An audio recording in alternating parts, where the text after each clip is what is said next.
Amateur Traveler is in its 20th year now, but can you imagine if I had people on the show who had never been to the destination, but had just read about it or seen a movie about it? That wouldn't make any sense at all, and you wouldn't listen. We all know how important it is to receive advice from people who know a destination to get the most authentic local experience. And a great option for experiencing this is Explore Worldwide and their authentic small group adventures, led by local tour leaders, perfect for solo travelers who want to meet like-minded people with a desire for adventure. I'm often an independent traveler, but 2 of my last 3 trips were with small group tours because they organize everything and it's a lot easier. If you want to recreate the tour I did to Malta, they have a Malta and Gozo Discovery Tour. I'm intrigued by one of their tours called A Taste of Sicily. The company, again, is Explore Worldwide, and visit exploreworldwide.com to learn more. And thanks to Explore Worldwide for sponsoring this episode of Amateur Traveler. Amateur Traveler Podcast, Episode 66. Today, the Amateur Traveler Podcast goes to Norway. I got my bags packed, I'm on a roll. I'm heading out there, and I'm ready to go. Looking real good in my passport photo. 15-hour flight, I don't think I'll ever be coming home. You know I love it. I got to see one more cathedral. I got to sit in one more cafe. I know that I should be heading home, but maybe not today. Welcome to the Amateur Traveler Podcast. I'm your host, Chris Christensen.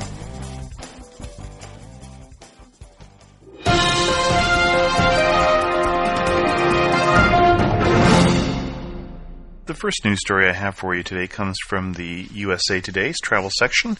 Could chronic jet lag kill you? Well, that's going to get your attention if you're a frequent traveler. What they've determined on tests with more than 100 mice, simulated conditions experienced by those taking overseas flights or those working graveyard shifts, mice enduring these conditions died sooner than on those on gentler schedules.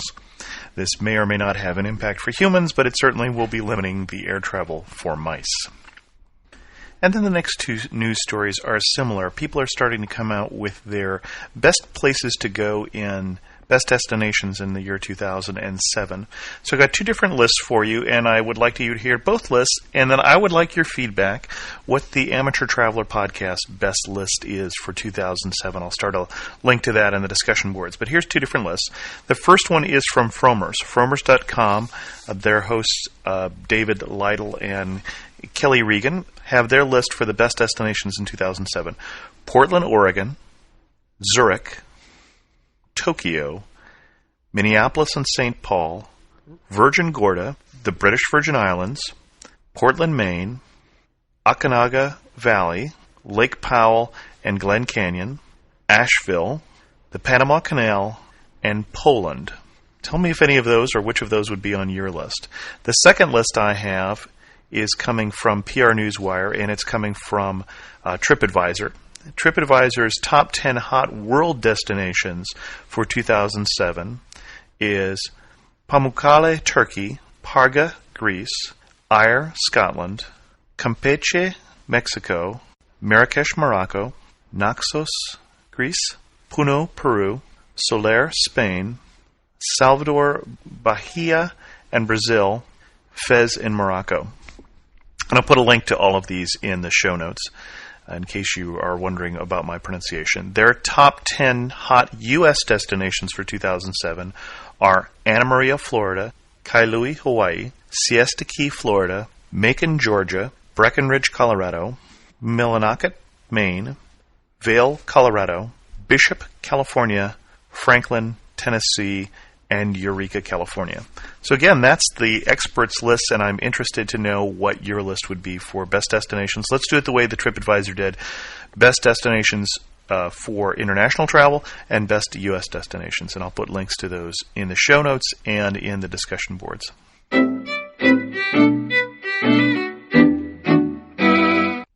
And now on to the show itself, which is an interview with Emily on Norway.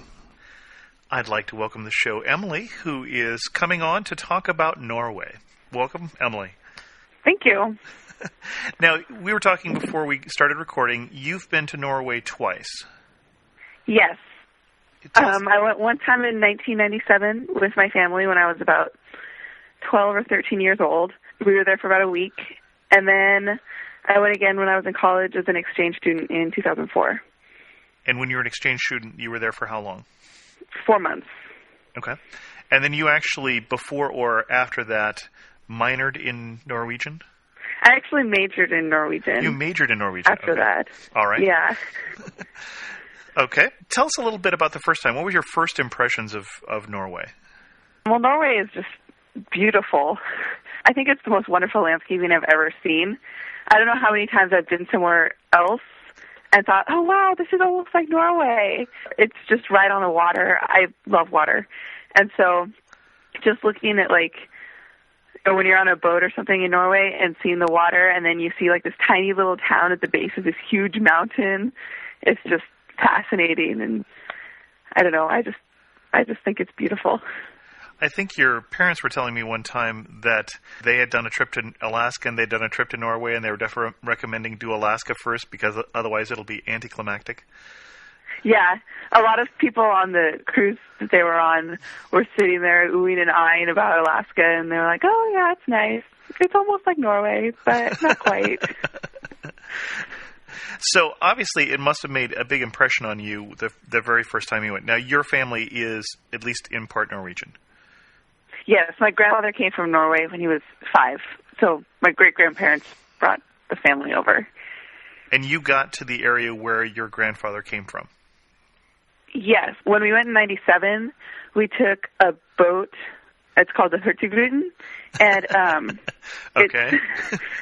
And it goes all the way up the coast from. It starts down in one of the big cities, and it goes all the way up to the northernmost point up above the Arctic Circle and back down. And so we took that up to Sortland, which is where my family was from. We got off the boat at like 3 a.m, just in an act of faith that our relatives that we had talked to would meet us there. We had no idea what they looked like, no idea what to expect in this tiny little town. And they came and picked us up, and we stayed with with my grandfather's cousin who lived in the area, and then her kids showed us around and showed us where the farm that my family had was, and the farm was destroyed by a landslide. That's why they moved. So we got to see that. They took us to churches where our family, like different family members were baptized, different houses that they lived in growing up, that sort of thing. And what's the name of the small town? Sigrefjord. One more time? Sigrefjord. Sigrefjord? Mm-hmm. It's up in the Vesterålen area. Okay. It's small enough that a lot of native Norwegians don't really know where that is, but if you tell them, oh, it's in Vesterålen, then they know the general area. And the boat you took up there, there's a number of different cruises that go along the coast. It sounded like you might have been on the same one that my mother-in-law has been on, which is the one that actually is delivering the mail to these small towns. Yes. Okay. Yeah. Which is a relatively small boat. Yeah, it's not exactly a cruise, but they do have nice food. Like, they have a really nice dining room. They have Norwegian waffles every morning for breakfast. And what's the difference I really like Norwegian waffle and a American waffle or a Belgian waffler? Well, it's the different ingredients, and they're kind of heart-shaped waffles. They use a different kind of waffle iron. Okay. But there's no lutefisk or lefse involved in a Norwegian waffle. No. Although I think they might have had lefse on the boat too, but they did not have lutefisk. And we should pause. So I'm Danish by heritage, and part of the thing between the Danes and Norwegians is there's a little bit of a rivalry, and there's some, particularly about some different foods, there's some kidding, and lutefisk would be one of those. You want to describe for people what lutefisk is? Sure. It's pretty much gelatinous cod. It's kind of like cod jello. And it's usually used as a traditional Christmas dish. It takes about 3 months to make, or maybe I'm getting confused with something else, but it takes a long time to make. And it's basically a fish that's cured with lye, as I recall. Yeah. Now, lefse, yeah. Lefse I happen to like. Lutefisk, I think, is a test of Norwegian nationality. But lefse is more like a crepe. Yes. It's more like a potato pancake with butter and sugar and cinnamon inside of it. And I'm going to guess, as long as we're on the food topic, a lot of seafood in Norway. Yeah, they have a lot of fish, although they also have a lot of ham. Oh, really? Okay. Yeah, they put ham in a lot of foods. So, any other things that stand out from your first impressions of Norway on that very first trip? No, I think most of it was just about how beautiful it was. And, I mean, of course, the people we met were all very friendly. They were also related to us, so I don't know how much that played a part in it. Right. But they're very friendly and very very excited to show us around and talk to us. And it was interesting because they spoke English very well. Mm-hmm. And my parents had taken about a year of Norwegian when they were in college. So every once in a while they'd come up on a word and everyone would pull the dictionaries out and try to translate what the word was. And it was interesting. So if somebody were planning on doing a trip to Norway, first of all, why would you recommend, I assume, from the time you've spent in Norway, that people would go see Norway? Yes, definitely. What should you see? If I had a week to go to Norway, what should I see? Well, you should definitely at least go on a boat that looks at small towns. Mm-hmm. There are two ways that I know to do this. One is to go on the Hurtigruten, which, I mean, I really like the Hurtigruten because it goes all the way up the coast and it stops at different towns, and you have time to get off and look around and go to a shop or go to a museum or do some sightseeing and then get back on the boat.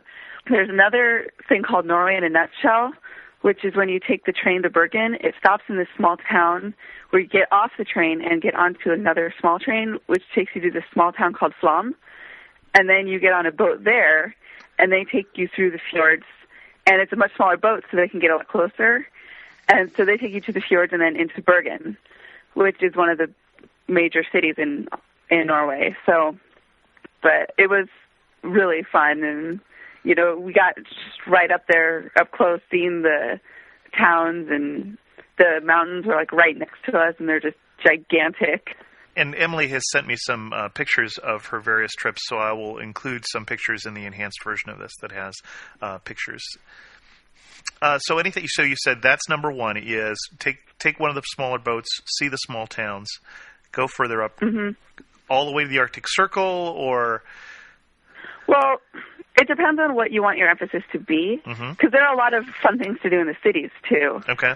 So if you want it to be more natural landscape focused, then definitely take the Hurtigruten up, or take this boat to do the Norway in the Nutshell. But then every city you go to, there are just amazing things to see as well. So those are a lot more historically based as well. But like in Trondheim, they have this huge cathedral called Nidaros Cathedral, and it's built on the spot where St. Olaf died. And St. Olaf brought Christianity to Norway in, like 900 AD or something. So it started as a small church built on where he died and expanded into this huge cathedral that's just incredible. So that's pretty fun. Yeah. And then if you want to go to Bergen, you can see Edvard Grieg's house. Mm-hmm. And since he's one of the most famous Norwegian composers, a lot of people like to do that. And they have this train. I guess it's a train. It goes up the mountain. It's called Fløibanen. And it goes to the top of this mountain in Bergen, so you can look out and see the entire city. That's kind of pretty. And then, of course, Oslo has... One of my favorite things to do in Oslo is the Resistance Museum, which is in Akershus Fortress. Mm-hmm. And that really emphasizes the role that Norway had in World War II, which a lot of people aren't as aware of. So that's a really cool museum to go to. Now, are there other things... When we go, we're probably going to have a Norwegian tour book with us. Mm-hmm. Are there things that tour book is going to recommend that you would say, nah, just skip it, it really wasn't worth the time? Well, I can't really think of anything I've personally done that I didn't enjoy, but I haven't gone through everything in the tour book, obviously, because there's so much to do. Sure. How about the opposite of that? The things that, since you stayed there for 4 months, that you got to see that the tour books never talked about? My class was learning about Norway, so our teacher took us to different places. And everywhere we went, we would meet with city planners and that sort of thing, which, you can't really do if you're going there as a tourist. But just even the local element of walking around and getting the feel for the city is what I really enjoyed. even, going down the smaller side streets that aren't intended as much for tourists, that aren't, the gigantic streets with all the big stores and Sure. all the Norwegian flags, Smaller ones that are more like locally owned shops, or one of my parents were able to come when I had a week off, and we just walked around Bergen for a while just to kind of get the feel of it and take some pictures and that sort of thing. So, favorite city in Norway? I really like Hamar, but that's where I live, so I'm a little partial to it. Okay. Well, what do you like about there? Well, first of all, they're right on the biggest lake in Norway, Lake Mjøsa. So it's just beautiful when you go down to the lake and look at that. And I really think it's cool that it's a smaller town. It's definitely not one of the big cities, but it also has such a rich history. It has what they call the Glass Cathedral in it, and it's basically, they used to have this huge cathedral there that was destroyed at some point, and they put glass over it to protect it. So it's definitely a touristy spot within this small town, and they have a lot of concerts in there because the acoustics are really cool, and it's just really fun to look at. So I think that it's really cool that there's such a history in such a small town that's not one of the big major cities. And any particular places that you would recommend to stay in Norway? Again, it depends on the feel that you want. Sure. I mean, if you look in a tour book and you just find a random hotel, if you just want a place to sleep, that's great. If you stay at one of the nicer places, they'll give you a really good breakfast. And if you stay at like a bed and breakfasty type place, they'll have more traditional Norwegian breakfast and lunch. They'll have a lot of Norwegians eat bread with butter and then a slice of ham or something for lunch or for breakfast too. And so the smaller places will have more things like that, whereas the bigger places will have more westernized food, such as scrambled eggs, along with the semi-traditional food. And my understanding is going out to dinner in Norway is relatively expensive. Yes. Okay. Very expensive. It's been a couple of years since you were there, but how expensive is expensive? Well, to decide if something was a reasonable price or not, we would convert it to dollars and double it. And if it was twice as much as we would pay here, then it was probably reasonable. So everything there is literally twice as much. And so people don't go out to dinner as much, is my impression. Yeah, not when you live there. Okay. I mean, of course, when you're traveling, you will. Sure. But a lot of times, locals don't go out to eat very often. And when you do go out and you're paying twice as much, what do you recommend in Norway? What's either the quintessential Norwegian experience or the best food that you're going to get in Norway? Well, any restaurant is going to be good since you're paying so much for it.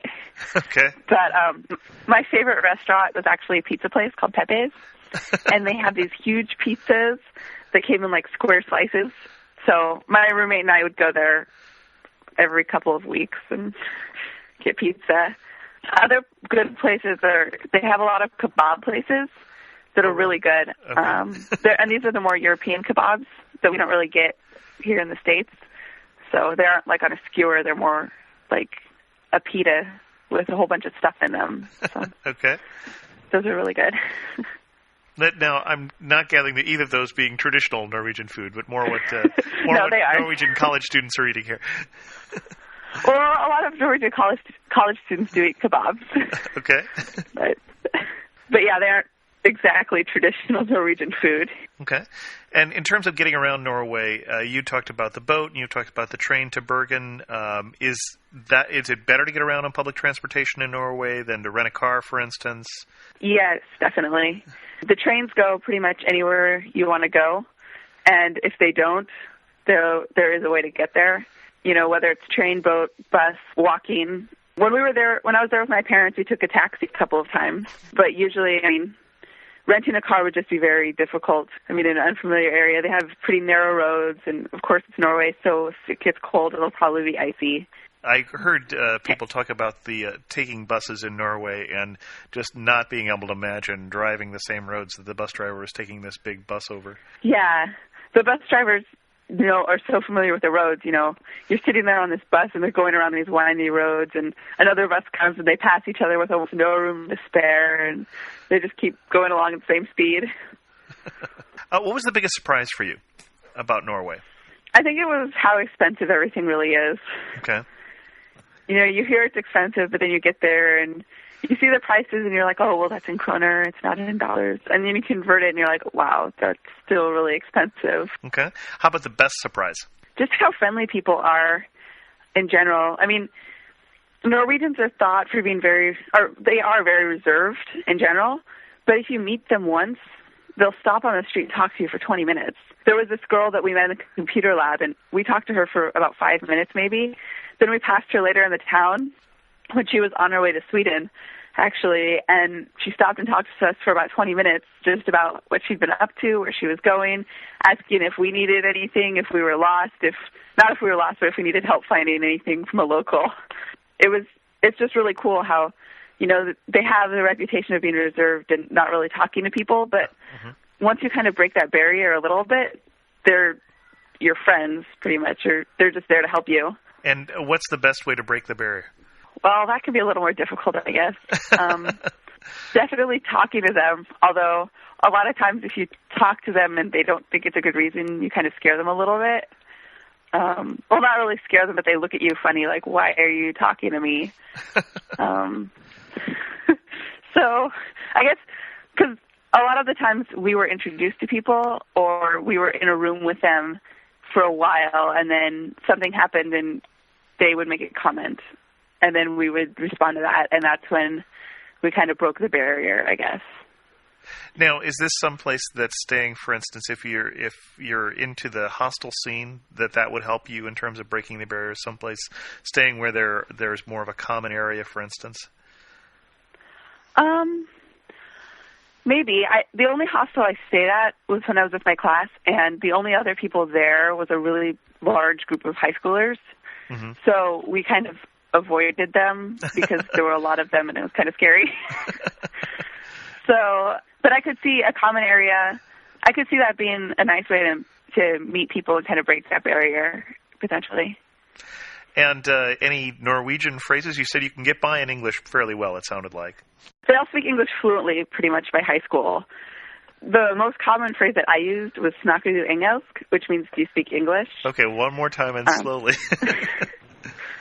Snakker du engelsk. Snakke du engelsk? Engelsk with a K. Engelsk? Mm-hmm. My grandfather used to speak Danish and a little bit of Danish, and he said it's not actually a language; it's a throat ailment. But I've always don't really have an ear for the Scandinavian languages necessarily here.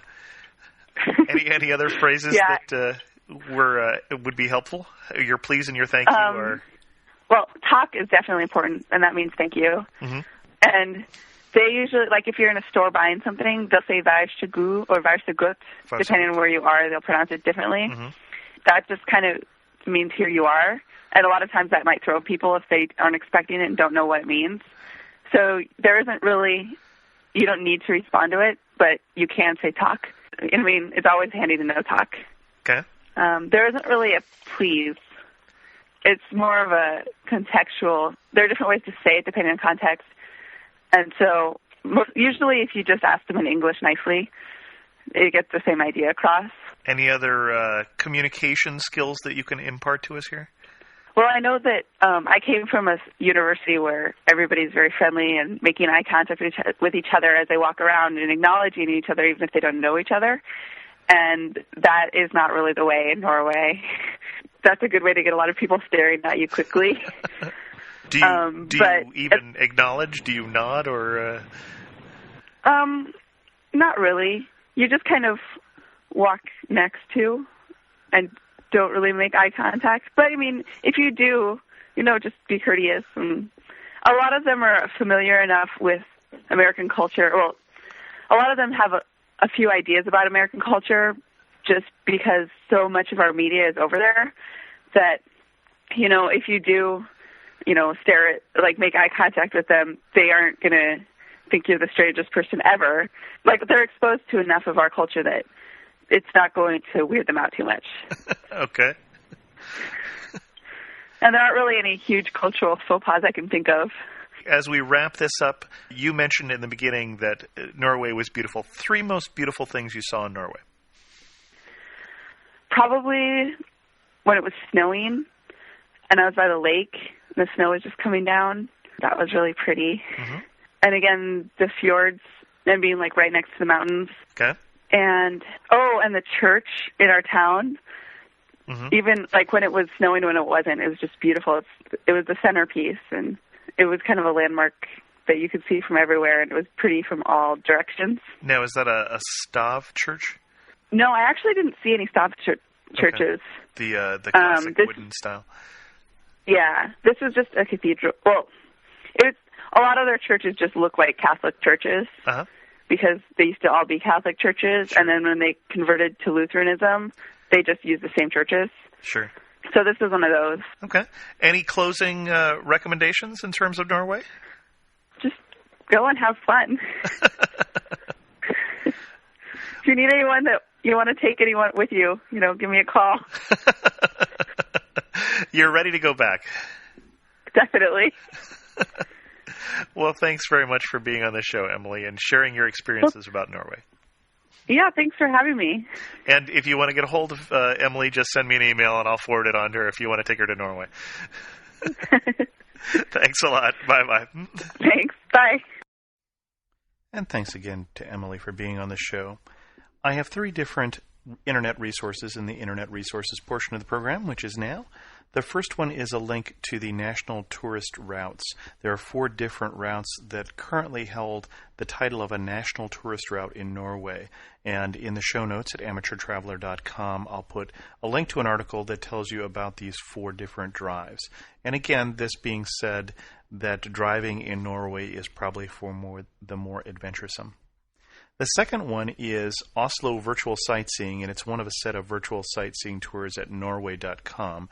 And I'll put a link again to this in the show notes at virtualoslo.com. But basically, one of the things I like about this one as an internet resource is, in addition to slideshows, which I always enjoy, they also have some panoramas, so you can look around as if you were looking at different angles of the same picture, so turn around and look behind you. But the one thing I like about the ones on this site is they also show you a map so you can see where you are and in which direction you're looking. So you can say, if I were here at these particular 6 or 7 places they picked, and I looked north, what would I see? So for someone like me, that really helps orient what's going on. And then the third one, if you're looking for more tourist information on Norway, I'll put a link to norway.com to my virtual tourist guide to Oslo. There's also virtual guides to other places like Bergen, which is on the longest of the fjords in Norway, which is about 210 kilometers long, the Sognefjord. And so you can say what sort of information you're looking for and send off, and they will send back to you your personalized guide. So it's how to get a lot of tourist information if you're actually at the point where you'd like to get that information to help plan your trip. In the feedback section of the show, I'll first tell you that I got some corrections to my Seattle show from Jason. And Jason wrote me and said, "Hi, Chris, love the show, but being a Seattleite," I like the sound of that Seattleite. I wanted to correct a couple of things you said in your Seattle podcast. You kept referring to places on the north end of the city being north of Seattle, Lake Union, the UW, etc. But the city of Seattle actually extends north to the edge of King County, encompassing all these locations. This may have just been your way of phrasing the fact that they are somewhat north of central downtown area, but I just wanted to clarify. You are correct, Jason. I was being imprecise, and I hate that. And also, Jason wrote and said, also the locks referred to as being just south of the University of Washington are much further west in Ballard. The Ballard locks are the entry between the Puget Sound and the Ship Canal. Directly south of the University of Washington is the Mont Lake Cut, which was dug to connect between Lake Union and Lake Washington, but no locks were required to make this connection. Cut is used for the University of Washington crew team races, as well as a great deal of ship traffic. And I double-checked my map. Jason's right. I got that one wrong. I assumed when I saw that canal there that that was the location of the locks. My apologies. And thanks to Jason for pointing out my mistakes there. Now, I love getting feedback for the show. I love it when people send me email, host@amateurtraveler.com. But I also would like to encourage a little more traffic on the discussion board. So I've got a deal for you.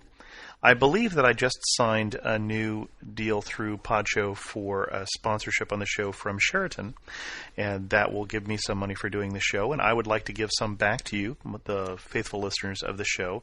But I've got a deal that I want to encourage more traffic on the discussion board. So what I'm going to do is between now and December 31st midnight, of 2006, everyone who makes a legitimate post to the discussion board, something that talks about travel, tells us about themselves, answers a question, so not counting spam and not counting just hi or test or anything like that. Anybody who makes a legitimate post as of New Year's Day 2007, I'm going to pick one of the posts at random, make sure that it meets my qualifications of being something that is advancing community, and then the author of that post, so you'll need to register and post on the discussion boards, will receive one of the new iPod shuffles. That's the new clip-on iPod shuffle. And to make it more interesting, if the total number of posts that the community members do by that date, by that time of midnight, is more than 1,000 posts, so more than 1,000 new things added to the board of substance, of value, then instead of being a shuffle, I will do an iPod Nano, probably the 2 gigabyte iPod Nano. So there you go, amateurtraveler.com/board. The more you post, the more you have a chance of winning. There's no fee to enter. I just wanted to use this as a chance to give back something to the loyal listeners of the show and to also encourage people to start posting discussions on the discussion board about travel. So, and I'm not going to put this on the website. So this is only something that I'm going to mention in the show, and it'll obviously be something on the discussion boards as well, but not going to put it on the website because this is really intended to be for the listeners of the show and to show my appreciation for all that you have done. Thanks very much for listening.